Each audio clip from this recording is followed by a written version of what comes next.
બધા મજામાં ને તમારા બધાનું સ્ટડી ટેલર ધ હાર્દિકમાં ખૂબ જ સ્વાગત છે। આજે આપણે 23 મે 2021ના રોજનું ધ હિન્દુનું ગુજરાતીમાં એનાલિસિસ જોઈશું। So I am the Hardik Parmar and let start our journey towards the success. આજનો સૌથી પહેલો આર્ટિકલ જોઈએ તો વાત કરે છે કે એસસી સુપ્રીમ કોર્ટ દ્વારા કીધેલું છે, શું કીધેલું છે? પર્સનલ ગેરંટર્સ લાયેબલ ફોર કોર્પોરેટ ડેટ, એટલે કે જે કોઈ પણ વ્યક્તિ જે છે કે જેણે પર્સનલ ગેરંટી લીધેલી છે એ લોકો લાયેબલ છે, જવાબદાર છે કોની માટે? કોર્પોરેટ ડેબ માટે। કોર્પોરેટ લોકોનું જે કોર્પોરેટ એટલે કે ઉદ્યોગ જગતની અંદર જે દેણું થઈ ગયેલું છે, ડેબ થઈ ગયેલું છે એની માટે પર્સનલ ગેરંટર જવાબદાર છે। હવે પર્સનલ ગેરંટરનો મતલબ શું થાય પહેલાં તો એ સમજો। કોઈ પણ વ્યક્તિ જે છે, પહેલાં આપણે આની અંદર જે છે એ કંપનીના સંદર્ભમાં વિચારવાનું છે।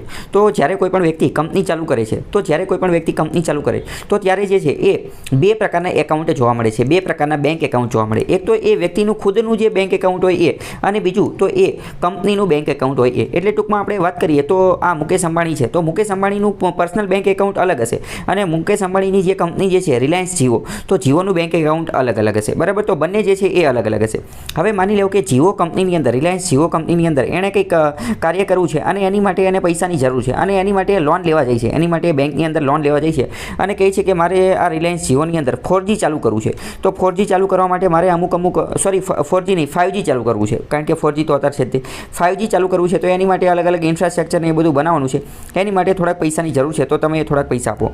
તો બેંકવાળા જે છે એ આનાકાની કરે છે કે 5G તો સક્સેસ જાય ન જાય કંઈ કહી શકાય નહીં, એટલે તમને લોન બોન મળી શકે નહીં કદાચ, કારણ કે 5G સક્સેસ ન જાય તો પછી જીઓ જે છે એ પૈસા કઈ રીતે આપશે?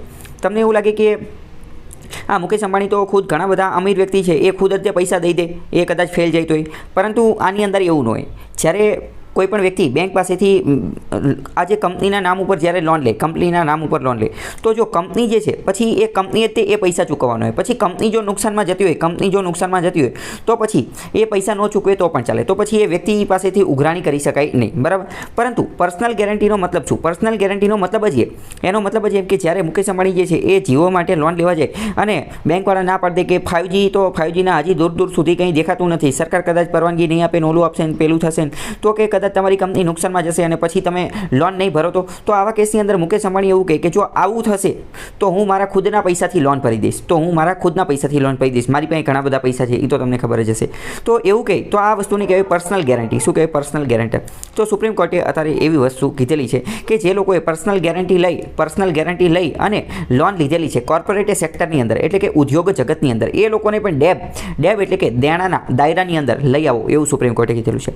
તો supreme court upheld a government move to allow lenders to initiate insolvency proceedings against personal guarantor। એટલે કે જો થોડા સમય પહેલા સરકારે એવું કીધું હતું, શું કીધું હતું કે આવી રીતે જે કોઈ પણ લોકોએ લોન લઈ લીધેલી છે પર્સનલ ગેરંટર આપીને, એટલે કે પોતાની પ્રાઇવેટ રીતે પોતે, એટલે કે જો કંપની ખાડે જશે, કંપની જે છે એ નુકસાનમાં જશે, તો મારી પાસેથી લોનના પૈસા જે છે એ લઈ લેજો, એટલે કે તો હું પૈસા ભરી દઈશ। પરંતુ અત્યારે કોવિડની મહામારી ચાલી રહી છે તો બધી કંપની જે છે એ ખાડે જતી રહી છે, બરાબર? તો આના કારણે હવે સરકારે બેંકોને કીધું છે કે જે લોકોએ આવી રીતે પર્સનલ ગેરંટી આપેલી હતી તો તમે જઈ અને એમની જે પર્સનલ ગેરંટી આપેલી હતી એ વ્યક્તિ પાસેથી તમે આ લોન જે છે એ ઉઘરાવી લેવો, એટલે કે એની પાસેથી લોનની ઉઘરાણી કરો। તો આ બધા પર્સનલ ગેરંટી આપવાવાળા લોકો જે છે એ ડાયરેક્ટ પહોંચી ગયા સુપ્રીમ કોર્ટની અંદર અને કીધું કે આવી રીતે ચાલે છે તો આવું તો ચાલે નહીં ને આમને તેમને, પરંતુ સુપ્રીમ કોર્ટે કીધું કે આ બધી વસ્તુ ખોટી છે। તો કે તમે ખુદ પહેલાં કે પર્સનલ ગેરંટી આપી હતી ત્યારે તમને ખબર નથી કે ભવિષ્યમાં આવું પણ થશે, એટલે સુપ્રીમ કોર્ટે પણ સરકારનો પક્ષ લીધો છે। ટૂંકમાં એકદમ એક જ લાઇનમાં સમજવું હોય તો શું કહેવાનું થાય? પહેલાં તો પર્સનલ ગેરંટી એટલે શું એ તમે સમજી ગયા છો।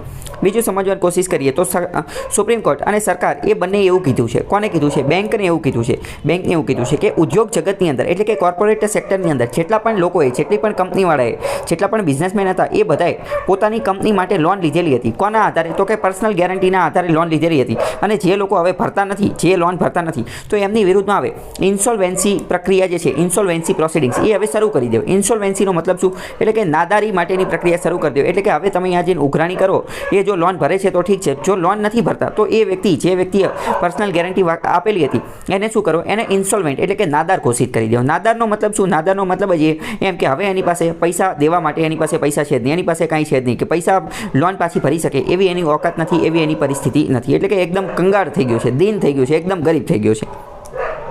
આનું થોડું બેકગ્રાઉન્ડ સમજવાની કોશિશ કરીએ તો ખ્યાલ આવશે. નવેમ્બર 15, 2019 સરકારે આ પ્રકારનું નોટિફિકેશન જાહેર કરેલું હતું કે જે ક્રેડિટરનો મતલબ શું? ક્રેડિટરનો મતલબ બેંક.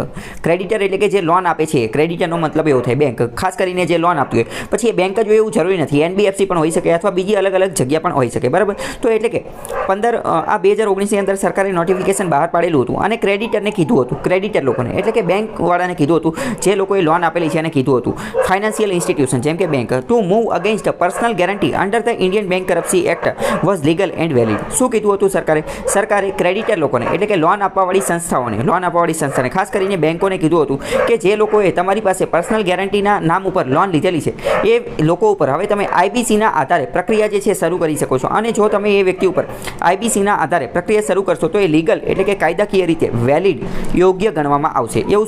એવું સરકારે 2019માં નોટિફિકેશન બહાર પાડેલું હતું. સુપ્રીમ કોર્ટે પણ અત્યારે ફરીથી જે છે એ આને યોગ્ય કીધેલું છે અને હાઈકોર્ટની અંદર આ બધી વાત પહોંચેલી હતી અને અત્યારે સુપ્રીમ કોર્ટે પૂછેલું હતું. સુપ્રીમ કોર્ટે કીધું કે બરાબર બધી વસ્તુ ઓકે છે, આની અંદર કંઈ ઉલ્લંઘન થતું હોય એવું કંઈ લાગતું નથી. બીજો મહત્વનો આર્ટિકલ જોઈએ તો વાત કરે છે કે RBI to pay 99,000 crore surplus two centre એટલે કે અહીંયા 99,000 કરોડ રૂપિયા. ટૂંકમાં આ 99,000 કરોડ જે છે આને આપણે 1 લાખ કરોડ કહી શકીએ. 1 લાખ કરોડ, કારણ કે 1 લાખ જેવા જ ખૂટે છે, બહુ ઓછું ખૂટે છે. એટલે તો RBI જે છે હવે 1 લાખ કરોડ જેટલા રૂપિયા જે છે એ આપશે. કોને? કેન્દ્ર સરકારને આપશે, સેન્ટરને. જે વધારાના પૈસા જે છે એ આપશે. એવું શા માટે આપે છે એનું પણ આપણે જોઈ લઈએ. કારણ કે RBI જે છે, RBIનું માલિક કોણ છે? RBIની માલિકી જે છે એ સરકારની છે. સરકારનો RBIની અંદર ઘણો બધો સ્ટેક, ઘણો બધો હિસ્સો રહેલો છે અને એની માટે તે સરકાર જે છે RBIની માલિક છે અને એની માટે તે RBI પોતાને જેટલો પણ પ્રોફિટ થાય, પોતાને જેટલો પણ નફો થાય એમાંથી થોડુંક ડિવિડન્ડ સ્વરૂપે અથવા થોડોક સ્વરૂપ જે છે, થોડોક ભાગ જે છે એ સરકારને ટ્રાન્સફર કરતી હોય છે, સરકારને આપતી હોય છે. તો પરંતુ અત્યારે કોવિડની બધી પરિસ્થિતિ આવી ગઈ છે. સરકારની બેંક પણ, સરકારનું જે એકાઉન્ટ જે છે એ પણ ખાલી થઈ ગયું છે. ઇકોનોમી, અર્થતંત્ર પણ હરખું ચાલતું નથી. આ બધા લોચા ચાલી રહ્યા છે. તો એવા કેસની અંદર RBI ફરીથી જે છે એ સરકારને મદદ કરશે. RBI ફરીથી શું કરશે? સરકારને મદદ કરશે. 1 લાખ કરોડ રૂપિયા આપશે. આની પહેલા થોડા સમય પહેલા, 1-2 વર્ષ પહેલા પણ આ જ લપ ચાલુ હતી કે RBI એ વધારાના પૈસા જે છે એ સરકારને આપવા જોઈએ અને એ કેસની અંદર જ તો ઉર્જિત પટેલ જે છે એમને રાજીનામું આપી દીધેલું હતું અને શક્તિકાંત દાસ નવા આવેલા હતા અને ત્યારે પણ એ જે પૈસા જે છે આપેલા હતા અને અત્યારે ફરીથી 1 લાખ કરોડ રૂપિયા આપશે. 1 લાખ કરોડ રૂપિયા જે છે એ બહુ મોટી રકમ છે. કેમ બહુ મોટી રકમ છે? એ બહુ મોટી રકમ એટલા માટે છે કારણ કે ભારતની GDP જે છે ને, ભારતની આખી GDP, ભારતની કુલ GDP ગ્રોસ ડોમેસ્ટિક પ્રોડક્ટ એ જ 3 લાખ કરોડ કરતાં ઓછી છે. 3 લાખ કરોડ કરતાં ઓછી છે. કેટલી? 3 લાખ કરોડ કરતાં ઓછી. એટલે કે 2 થી 3 લાખ કરોડની વચ્ચે છે. એટલે ટૂંકમાં સમજો કે 2.5 લાખ કરોડ રૂપિયા છે. ભારતની GDP કેટલી છે? 2.5 લાખ કરોડ. 2.5 લાખ કરોડ GDP છે. એમાંથી અત્યારે RBI જે છે, RBI એ તો 1 લાખ કરોડ રૂપિયા આપી દેશે. 1 લાખ કરોડ રૂપિયા કેન્દ્ર સરકારને આપશે. એટલે તમે સમજો GDPની સાથે સરખામણી કરો તો 50% જેટલા રૂપિયા જે છે એ RBI સરકારને અત્યારે આપે છે. એટલે આ રકમ બહુ મોટી છે અને RBI પાસે આ પૈસા જે છે એ સરપ્લસ રીતે પડ્યા રહેતા હતા એ આપવાની કોશિશ કરશે. સરકાર એની ઉપરથી વિકાસના એ બધાના કામ કરશે. કોવિડના કારણે સરકારનું એવું કહેવાનું થાય છે કે કોવિડના કારણે ટેક્સ રેવન્યુ, કરની એટલી બધી આવક થઈ નથી. ટેક્સ કલેક્શન જે છે એમાં ઘટાડો જોવા મળેલો છે. એના કારણે અમારે પૈસાની જરૂર છે. તો એ માંગે છે, આ બધી વસ્તુ પૈસા માંગે છે. और वो भी क्या? तेरा बाप यहाँ छोड़कर गया था कि तेरी माँ? अबे ओ दिवाली की फुलझड़ी. જો આની પહેલાં પણ મેં તમને કીધું કે 2018-19માં કે જ્યારે ઉર્જિત પટેલે રાજીનામું આપેલું હતું ત્યારે પણ RBI જે છે સરકારના ખાતામાં 1.76 લાખ કરોડ રૂપિયા જે છે એ ટ્રાન્સફર કરેલા હતા. 1.76 લાખ કરોડ રૂપિયા એટલે સમજો કે 1.5 લાખ કરોડ કરતાં પણ વધારે. 1.76 લાખ કરોડ એ પણ તમે અંદાજ લગાવી શકો છો કે GDPની આજુબાજુના તે અમાઉન્ટ હતો. એટલે કે આટલા બધા પૈસા જે છે એ સરકારને ટ્રાન્સફર કરેલા છે. સરકાર આ બધા પૈસા વાપરે છે અલગ અલગ. તો આ જે પૈસા ટ્રાન્સફર કરવામાં આવે છે એ RBI એક્ટનો જે સેક્શન 47 જે છે, 47 નંબરનો સેક્શન, એના અનુસાર આ બધા પૈસા ટ્રાન્સફર કરવામાં આવે છે. RBI પાસે પૈસા ક્યાંથી આવે છે? RBI આટલું બધું કમાણી કઈ રીતે કરે છે એ થોડું સમજીએ. Returns earned on it's foreign currency assets. RBI જે છે એની પાસે ફોરેન કરન્સી હોય એટલે કે વિદેશી ચલણ હોય, વિદેશી ચલણ. એની ઉપર એની જે પૂંજી હોય, એનું જે એસેટ છે એની ઉપર એને વ્યાજ મળતું હોય, એના આધારે પૈસા આવતો હોય છે. પછી ફોરેન એક્સચેન્જ જે આપણે કરાવતો હોય, ફોરેન એક્સચેન્જ, માની લો કે તમે ગૂગલની અંદર કામ કરો છો અથવા કોઈ બીજી મોટી કંપનીની અંદર કામ કરો છો. તમારે જે પૈસા આવે છે, પગાર આવે છે એ ડોલરની અંદર આવે છે. તો તમે હવે ડોલર તો અહીંયા ભારતમાં લઈને ક્યાંય વાપરવા જશો નહીં. એટલે ડોલરને તમારે કન્વર્ટ કરવા પડશે કોની અંદર? રૂપિયાની અંદર. તો જ્યારે ડોલરને રૂપિયાની અંદર કન્વર્ટ કરશો તો એ RBI દ્વારા કરવામાં આવશે. તો તો એની અંદર પણ થોડો ઘણો ચાર્જ લાગશે.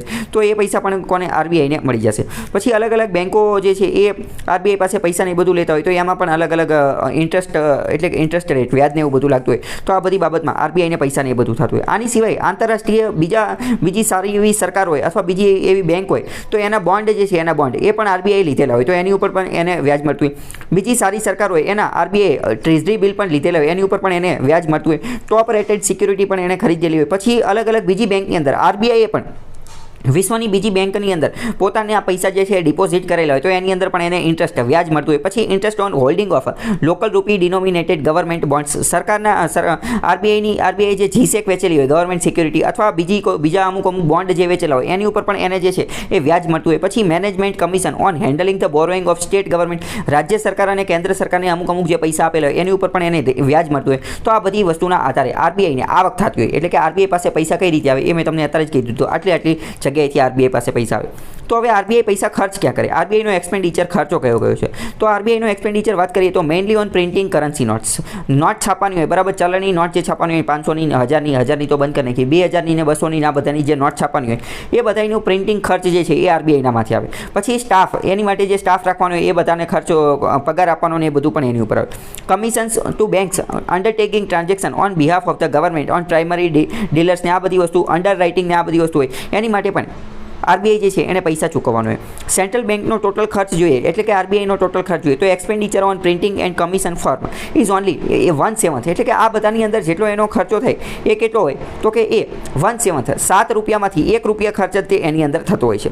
બિમલ જાલન કમિટી 2019માં બનાવવામાં આવેલી હતી અને એણે એમ કીધેલું હતું 2019ની અંદર જ્યારે મેં તમને કીધું કે આ ઉર્જિત પટેલ જે છે ઉર્જિત પટેલ એ ગવર્નર હતા ત્યારે સરકાર આરબીઆઈ પાસે વારંવાર પૈસા માંગતી હતી. સરકાર આરબીઆઈને કહેતી હતી કે તમારી પાસે જે સરપ્લસ મની જે છે વધારાના પૈસા જે છે એ તમે અમને આપી દો અમને આપી દો અમને આપી દો.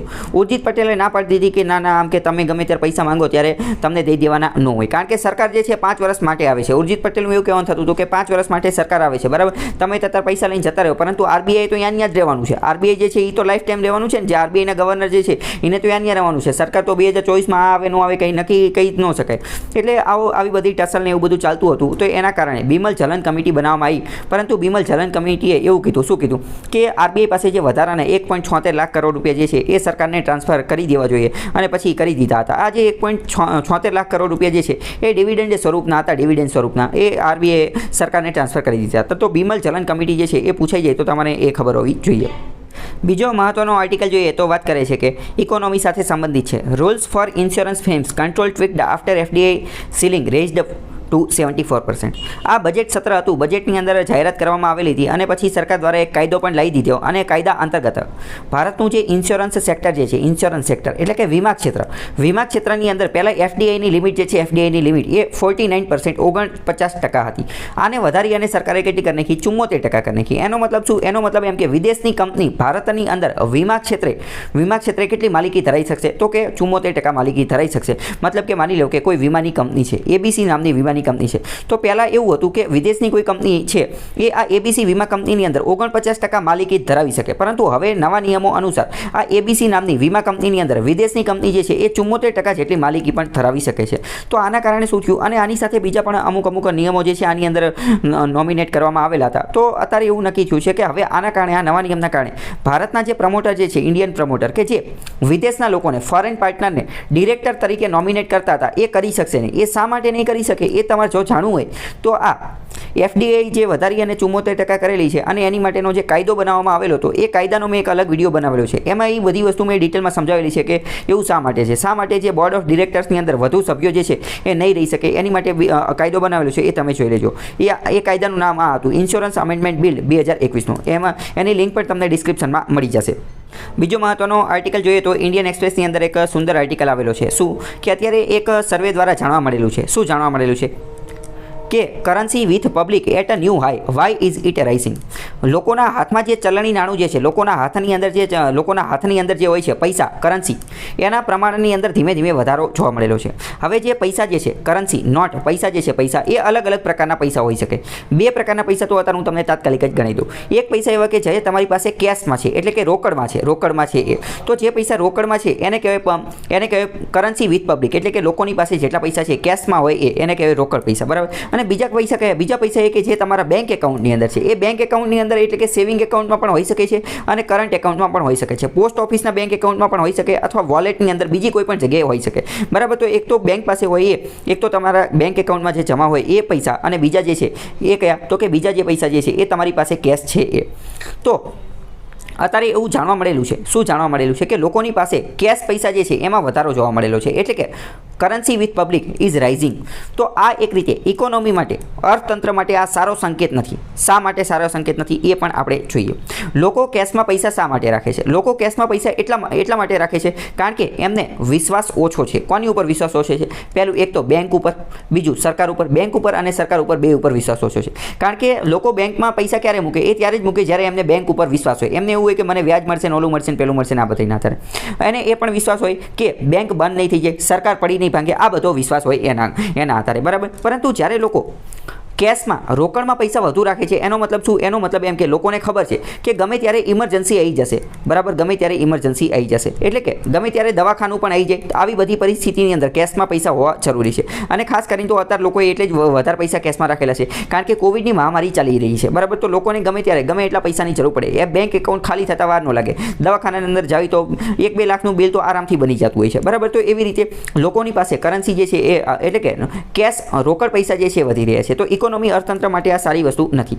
બીજી વસ્તુ, બેંક એકાઉન્ટની અંદર જે કોઈ પણ પૈસા હોય, બેંક એકાઉન્ટની અંદર જેટલા પણ પૈસા હોય તો એ ઇકોનોમી, અર્થતંત્ર માટે સારું છે. કારણ કે બેંકની અંદર જેટલા પૈસા હોય એને પબ્લિક મની કહેવામાં આવે છે. જ્યાં સુધી એ પૈસા બેંકની અંદર હોય તો એને પબ્લિક મની ગણવામાં આવે છે. એટલે કે એ સરકારના પૈસા કહી શકાય. કારણ કે માની લો કે તમે બેંક એકાઉન્ટની અંદર પૈસા રાખેલા છે તો બેંક જે છે, બેંક એને બીજા વ્યક્તિને લોન આપી શકે છે. બીજા વ્યક્તિને શું કરે છે? લોન આપી શકે છે. પરંતુ તમે પૈસા તે રોકડ લઈ લીધા છે, ઉપાડી લીધેલા છે, તો પછી એમાંથી કોઈને લોન આપશે નહીં. અને લોન નહીં આપે તો મની સર્ક્યુલેશન, એક જગ્યાએથી બીજી જગ્યાએ જે પૈસા જવા જોઈએ, સાયકલ જે ફરવી જોઈએ એ ફરશે નહીં. બરાબર. આટલી વસ્તુ.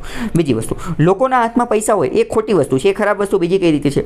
કારણ કે જેમ જેમ લોકોના હાથમાં પૈસા વધતા જશે, એના કારણે શું થશે? લોકો ડિમાન્ડ વધુ કરશે. એટલે કે લોકો માંગ વધુ કરશે. પૈસા તમારા ખીચામાં પૈસા પડ્યા હશે તો શું થશે? કે હાલો પિઝા ખાવા જાવી, હાલો બર્ગર ખાવા જાવી, હાલો ઓરું કરવી, પેરું કરવી, હાલો પાર્ટી કરવી. એટલે કે લોકો વધુ ને વધુ ડિમાન્ડ કરશે. આના કારણે શું થશે? આના કારણે ઇન્ફ્લેશન, ફુગાવો, ભાવ વધારો જે છે એ પણ વધવા લાગશે. એટલે ટૂંકમાં શું? ટૂંકમાં કહેવાનો અર્થ એટલો છે કે લોકો પાસે કેશ પૈસા વધુ હશે. એટલે કે કરન્સી વિથ પબ્લિક. લોકો પાસે જેમ જેમ પૈસા વધશે એમ એમ ઇન્ફ્લેશન પણ વધશે અને ઇકોનોમી, અર્થતંત્ર માટે સારી વસ્તુ છે નહીં. તો આ બધી વસ્તુ તમને ખ્યાલ આવી ગયો છે. બીજું જે આ લોકો પાસે કરન્સી વધી ગઈ છે એની માટેનું અત્યારનું કારણ મેં તમને કીધું હતું કે હેલ્થ ઇમરજન્સી ચાલી રહી છે. એટલે કે લોકોના મનમાં હંમેશા એવો ડર હોય છે. શું ડર હોય છે? કે ગમે ત્યારે દવાખાનું ને એ બધું આવી જશે. એની સિવાય લોકોને એવો પણ ડર છે કે કદાચ હાલતા ચાલતા લોકડાઉન લાગી જશે, હાલતા ચાલતા કર્ફ્યુ લાગી જશે તો પણ લોચા પડશે. અમુક વાર મેડિકલ ઇમરજન્સી ને એવું બધું આવી જશે. તો આવી બધી પરિસ્થિતિ માટે એવો જે છે અડધી રાતે પૈસાની જરૂર પડશે તો એની માટે જે છે એ કેશ પૈસા રાખે છે. બરાબર. તો છેલ્લા 14 મહિનાની અંદર જે છે, over the last 14 month since corona virus started, ત્યારથી આ પ્રમાણ જે છે અત્યારે સૌથી વધુ જોવા મળે છે. 5.3 લાખ કરોડ એટલાનું પ્રમાણ જે છે જોવા મળે છે. એટલે કે લોકોના હાથમાં અત્યારે કેટલા? 5.3 લાખ કરોડ રૂપિયા છે. બીજી વાત કરીએ તો જ્યારે ફેસ્ટિવ મંથ, એટલે કે જ્યારે ફેસ્ટિવલ, તહેવારનો ને એવો બધાનો માહોલ હોય ત્યારે પણ લોકો જે છે એ કેશમાં પૈસા વધુ રાખતા હોય છે. કારણ કે તહેવારમાં બધી શોપિંગ ને એ બધું કરવાનું હોય તો ત્યારે પણ પૈસા જે છે વધુ રાખતા હોય છે. ત્યારે પબ્લિક પાસે કેટલા પૈસા હતા? તો કે 88,000 કરોડ રૂપિયા હતા. પરંતુ અત્યારે તો એની કરતાં પણ ઘણા બધા વધારે છે. અને ભારતની ઇકોનોમીને એક રીતે ફેસ્ટિવલ ડ્રીવન ઇકોનોમી પણ કહેવામાં આવે છે. કારણ કે શોપિંગ આ જે તહેવારોને એ બધું આવેલું હોય, જેમ કે દિવાળીને એવું બધું આવેલું હોય તો ત્યારે લોકો જે છે અનલિમિટેડ ઘણી બધી વસ્તુ ખરીદી લેતા હોય છે. એટલે ત્યારે ઇકોનોમી જે છે એ એકદમ જ બૂસ્ટ થઈ જતી હોય છે. બરાબર. ઘણા બધા લોકોને રોજગારી ને એ બધું મળી જતું હોય છે. હવે એક્ઝામ માટે એક અતિ મહત્વની ચીજ છે, આ તમને ખબર હોવી જોઈએ. આની ઉપરથી યુપીએસસી અને જીપીએસસી બંનેની અંદર પ્રશ્ન પૂછાઈ ગયો છે. મની સપ્લાય, મની પૈસાના અલગ અલગ પ્રકારની વસ્તુ હોઈ શકે છે. M1, M2, M3 અને M4. પહેલાં તમને પ્રશ્ન થશે આ શું છે M1, M2, M3, M4? જો તમે એનસીઆરટી વાંચેલી હશે તો ખબર હશે, કારણ કે આ એનસીઆરટીનો કોન્સેપ્ટ જ છે M1, M2, M3 અને M4. યુપીએસસીમાં પ્રશ્ન પૂછાઈ ગયેલો હતો કે M3 શું છે, M1 શું છે? તો ખબર ન પડતી હોય તો અત્યારે જોઈ લો કે આ બધું શું છે. આની અંદર નેરો મની પણ આવી શકે છે અને બ્રોડ મની પણ આવી શકે છે. તો બધી ચીજ શું છે એ સમજી લો. પહેલાં તો અહીંયા નેરો મની છે, અહીંયા બ્રોડ મની છે, અહીંયા M1, M2, M3 અને M4 છે. બરાબર. પછી વાત કરીએ તો અહીંયા શું છે? તો કે અહીંયા કમર્શિયલ બેંક્સની અંદર, બેંકની અંદર જેટલા પૈસા રાખેલા હોય એ બધા છે. બેંકની અંદર પણ બે રીતે પૈસા રાખેલા હોઈ શકે. એક તો કરંટ એકાઉન્ટની અંદર અને એક તો સેવિંગ એકાઉન્ટની અંદર રાખેલા હોય, અથવા તો ફિક્સ્ડ ડિપોઝિટની અંદર અને રિકરિંગ ડિપોઝિટની અંદર રાખેલા હોય. ફિક્સ્ડ ડિપોઝિટની અંદર રાખેલા હોય તો એનો મતલબ એમ કે માની લો કે 5 વર્ષની ફિક્સ ડિપોઝિટ રાખેલી છે તો એવું માનવામાં આવે કે જનરલી કોઈ વ્યક્તિએ 5 વર્ષની એફડી કરાવેલી છે તો 5 વર્ષ તો એ પૈસા એમને જ રાખશે. જો કે એક્સેપ્શનલ કેસ હશે ત્યારે એ પૈસા ઉપાડી પણ લેશે, પરંતુ 50% એવી શક્યતા રહે કે જે વ્યક્તિએ એફડી કરાયેલી છે તો 5 વર્ષ સુધી તો એ પૈસા એમને જ રહેશે, કંઈ ત્યાં ત્યાં સુધી તો ઉપાડશે નહીં, બરાબર. તો અહીંયા આ બધી બેંકો છે અને આ બાજુ શું છે તો કે પોસ્ટ ઓફિસની અંદર પણ લોકોએ ખાતું ખોલાવેલું હશે તો એની અંદર પણ કાં તો સેવિંગ એકાઉન્ટ ખોલાવેલું હશે અને કાં તો ટાઈમ ડિપોઝિટ એટલે કે એફડી ફિક્સ ડિપોઝિટ કરાવેલી હશે. તો આ બધાના આધારે હવે આપણે સમજીએ M1 નો મતલબ શું થાય. M1 એટલે કયા પૈસા? M1 ની અંદર એવા પૈસા ગણવામાં આવે કે જે શું હોય, લોકો પાસે કેશ રાખેલા હોય. અહીંયા સીયુનો મતલબ શું? સીયુનો મતલબ કેશ, લોકો પાસે જે રોકડમાં જે પૈસા રાખેલા હોય એ કોઈન એન્ડ કરન્સી. સીયુનો મતલબ કોઈન એન્ડ કરન્સી, લોકો પાસે જેટલા પૈસા હોય, સિક્કા હોય અને કરન્સી હોય. અહીંયા સીયુનો મતલબ કેશ. તો M1 ની અંદર કયા પૈસાનો સમાવેશ થાય? તો લોકો પાસે જેટલા કેશ પૈસા હોય એ બધા એની અંદર આવી જાય. પછી લોકોની બેંક એકાઉન્ટની અંદર જેટલા સેવિંગ એકાઉન્ટની અંદર અને કરંટ એકાઉન્ટની અંદર જેટલા પૈસા હોય એ બધા M1 ની અંદર આવી જાય, બરાબર. તો આની લિક્વિડિટી જે છે, તરલતા, એ થોડી વધારે કહેવાય. લિક્વિડિટી જે છે, તરલતા વધારે કહેવાય. કેમ? કારણ કે કેશમાં છે તો જ્યારે વાપરવો હોય ત્યારે વાપરી શકે અને બેંકની અંદર પણ સેવિંગ એકાઉન્ટમાં છે અથવા કરંટ એકાઉન્ટમાં છે તો જ્યારે ઉપાડવા હોય ત્યારે ઉપાડી શકે. એટલે તરલતા જે છે એ વધારે હશે, પરંતુ ક્વોન્ટિટી એ ઓછી હશે કારણ કે કેશમાં કંઈ એટલા બધા પૈસા નહીં રાખેલા હોય, બરાબર. અને આ સેવિંગ એકાઉન્ટમાં એમાં પણ કંઈ એટલા બધા પૈસા રાખેલા હશે નહીં, બરાબર. ઓવરઓલ બધાની સરખામણી કરીએ તો પ્રશ્ન પૂછે છે કે M1 માં કોનો સમાવેશ થાય? તો M1 ની અંદર કરન્સીનો જે કેશ રાખેલો હોય, રોકડમાં પૈસા રાખેલો હોય એનો સમાવેશ થાય અને બેંકમાં જે સેવિંગ એકાઉન્ટમાં રાખેલો હોય એનો સમાવેશ થાય. પ્રશ્ન પૂછે છે કે M1 ની અંદર પોસ્ટ ઓફિસમાં જે સેવિંગ એકાઉન્ટ રાખેલું એનો પણ પૈસા સમાવેશ થાય તો એ વિધાન ખોટું પડી જશે, બરાબર. કારણ કે M1 માં ખાલી આનો સમાવેશ છે. હવે વાત કરીએ M2 માં કયા પૈસાનો સમાવેશ થાય. M2 ની અંદર પહેલા તો કેશમાં, રોકડમાં જેટલા સિક્કા અને કરન્સી જે રાખેલી છે, ચલણી નાણું, એનો સમાવેશ થાય. એની સિવાય વાત કરીએ તો જે બેંકની અંદર સેવિંગ એકાઉન્ટ અને કરંટ એકાઉન્ટમાં જે રાખેલા છે એ બધાનો સમાવેશ થઈ જાય. અને પોસ્ટ ઓફિસમાં પણ તમે જે સેવિંગ એકાઉન્ટ ખોલાવેલું છે એની અંદર જે પૈસા મૂકેલા છે એનો પણ સમાવેશ થઈ છે, બરાબર. M2 ની અંદર શું? કેશ, પછી બેંકનું સેવિંગ એકાઉન્ટ અને પોસ્ટ ઓફિસનું સેવિંગ એકાઉન્ટ, બરાબર. તો આ ત્રણેયનો સમાવેશ થશે. આમાં આ M1 ની અંદર પોસ્ટ ઓફિસનું નહોતું આવતું, પરંતુ આની અંદર M2 માં પોસ્ટ ઓફિસ પણ આવી જશે. તો આની લિક્વિડિટીની વાત કરીએ તો કેટલું હશે? 3 સ્ટાર. અને ક્વોન્ટિટી પણ વધી જશે 2 સ્ટાર. ક્વોન્ટિટી કેમ વધી જશે? કારણ કે આમાં પોસ્ટ ઓફિસના પૈસા પણ આવી ગયા છે એટલે, બરાબર. હવે M3 ની વાત કરીએ. M3 માં કોણ આવશે? તો M3 ની અંદર કેશમાં, રોકડમાં જે પૈસા લીધા હશે એ તો આવશે તે. સાથે બેંકની અંદર જે સેવિંગ એકાઉન્ટમાં રાખેલા હશે, સેવિંગ એકાઉન્ટ, કરંટ એકાઉન્ટ, એ પણ આવી જશે. એની સાથે બેંકની અંદર જે રિકરિંગ ડિપોઝિટ અને ફિક્સ્ડ ડિપોઝિટ એટલે કે 2 વર્ષ માટે, 5 વર્ષ માટે, 10 વર્ષ માટે રાખેલી હશે એ પણ આવી જશે. એ પણ શું થશે? એ પૈસા પણ આની અંદર આવી જશે. M4 ની અંદર કોણ આવશે? M4 ની અંદર કેશમાં રોકડ પૈસા હશે એ તો આવી જશે. સાથે કરંટ એકાઉન્ટ, સેવિંગ એકાઉન્ટ, બેંકમાં જે મૂકેલા હશે એ પણ આવી જશે. સાથે જે બેંકની અંદર જે ફિક્સ ડિપોઝિટ કરેલી હશે 5-10 મહિના માટે, 5-10 વર્ષ માટે, એ પણ આવી જશે. સાથે પોસ્ટ ઓફિસમાં જે સેવિંગ એકાઉન્ટમાં મૂકેલા હશે એ પણ આવી જશે. અને પોસ્ટ ઓફિસની અંદર જે આ ટાઈમ ડિપોઝિટ એટલે કે એફડી કરાવેલી હશે, ફિક્સ ડિપોઝિટ, એ પણ આવી જશે, બરાબર. અહીંયા તરલતાની એ બધી વસ્તુ પણ લખેલી છે. તો આ કોષ્ટક આખું ખબર હોવી જોઈએ કારણ કે પ્રશ્નમાંથી પૂછાઈ જાય છે કે M4 માં નીચેનામાંથી કયા પૈસાનો સમાવેશ થાય છે. પ્રશ્ન નીચે ઓપ્શન આપી દીધેલા હોય કે કેશ, નીચે ઓપ્શન આપેલો હોય saving account in bank, saving account in post office, બરાબર. તો પ્રશ્ન આ તમને ખબર હોવી જોઈએ. બીજી વાત કરીએ, RBI જ્યારે પોતાની મોનેટરી પોલિસી કમિટી અંતર્ગત મોનેટરી પોલિસી નક્કી કરે છે એટલે કે રાજકોષીય નીતિ નક્કી કરે છે જેના આધારે ઇન્ફ્લેશનને, ભાવ વધારાને, ફુગાવાને એ બધાને ટાર્ગેટ કરે છે, ત્યારે આ બધામાંથી RBI કોને ધ્યાને લે છે? તો RBI જે છે એ પોતાની બધી પોલિસી જે છે એ M3 ને ધ્યાનમાં લઈ અને બનાવે છે, બરાબર. આ પ્રશ્ન પણ એકવાર પૂછાઈ ગયો છે UPSC ની અંદર કે RBI જ્યારે આ બધું બનાવે ત્યારે કયા પૈસાને ધ્યાને લે છે? તો M3 ની અંદર કઈ વસ્તુ હોય તો કે કેશમાં હોય, બેંકની અંદર જે મૂકેલા હોય, બેંકની અંદર બંને પ્રકારની ડિપોઝિટ આવી જાય, બરાબર. પોસ્ટ ઓફિસને ધ્યાનમાં લેતી નથી, બરાબર. આ જ પ્રશ્ન ફેરવી અને એવી રીતે પણ પૂછી જાય કે RBIની મોનેટરી પોલિસી કમિટી પોસ્ટ ઓફિસમાં જે પૈસા મૂકેલા હોય એને ધ્યાનમાં લેતી નથી. તો બરાબર, સાચી વાત છે કારણ કે M3 ને ધ્યાનમાં લે છે. M3 માં આને કંઈ લેવા દેવા છે નહીં, બરાબર. તો આ તમારા મગજમાં ક્લિયર હોવું જોઈએ. મહત્વનો આર્ટિકલ જોઈએ તો સાયન્સ વિશે વાત કરે છે. ભારતની અંદર જે INS રાજપૂત હતી, INS રાજપૂત, એને ડીકમિશન કરી દેવામાં આવેલી છે. ડીકમિશનનો મતલબ કે એને સેવા નિવૃત્ત કરી દેવામાં આવેલી છે, એટલે કે હવે એને નિવૃત્તિ આપી દેવામાં આવેલી છે. પહેલાં તો INS રાજપૂત શું છે? INS રાજપૂત શું છે? INS રાજપૂત જે છે આ એક ડેસ્ટ્રોયર હતી. શું હતી?